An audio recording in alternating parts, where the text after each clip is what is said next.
இல்லை சார், நான் நினைக்கிறேன் லேக் ஆஃப் குட் சாங்ஸ். இப்போ அவங்க என்ன நினைக்கிறாங்க, புது பாட்டு நல்ல டியூன் வர மாட்டேங்குது, பேசாமல் அதே எடுத்து போட்டுடலாம் அப்படின்னு யோசிக்கிறாங்கன்னு நினைக்கிறேன். அது வந்து என்னன்னு சொல்கிறது, ஒரு தொட்டுக்கிறதுக்கு ஒரு ஊறுகா மாதிரி இருந்தால் ஓகே, ஏதாவது ஒரு டைமில் ஏதோ ஒன்று பண்ணலாம். பட் வந்து கிரியேட்டிவிட்டி வந்து நிறைய பேர்கிட்ட இருக்குது, ஆனால் அதை வந்து யூட்டிலைஸ் பண்ணுறதுக்கு வாய்ப்பு கொடுக்க மாட்டேங்கிறாங்களா என்னன்னு தெரியல. அப்படி இருந்தால் எல்லா மியூசிக் டேரக்டர்ஸும் ஹைலி டேலண்டட். இப்போ இருக்கிற மியூசிக் டேரக்டர்ஸ்லாம் நல்லபடியாக மியூசிக் தெரிஞ்சு ஹைலி டேலண்டடாக இருக்கிறவங்க தான். அவங்களால எவ்வளோ வேணால் குவாலிட்டி மெலடிஸ் கொடுக்க முடியும்.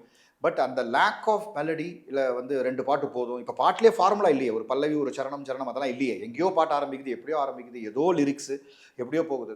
அதனால் அதுக்கு மேலே அந்த பழசில் ஏதாவது ஹிட்டாக இவங்களா யோசிச்சு அது எப்பவுமே எப்படின்னா ஒரு ட்ரெண்ட் ஒன்று கிரியேட் ஆச்சுன்னா அதை அப்படியே ஃபாலோ பண்ணுவாங்க கொஞ்சம் நாளைக்கு.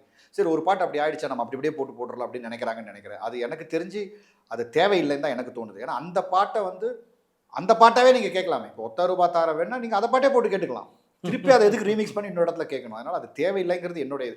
அதுக்கு நல்ல புது டியூன்ஸ் கிரியேட் பண்ணலாம், நிறைய கிரியேட் பண்ணலாம். அது எனக்கு ஆசை. எனக்கு ராஜா சாரதெல்லாம் என்ன ஆசைன்னா, அவருடைய அந்த ஜானி பாட்டாக இருக்கட்டும், உதயகீதம் இருக்கட்டும், அந்த சாங்ஸ் எல்லாம் அப்படியே ராஜா சாரே பண்ணி ஒரு படமாக கூட வரலாம்லாம் எனக்கு தோணும். அது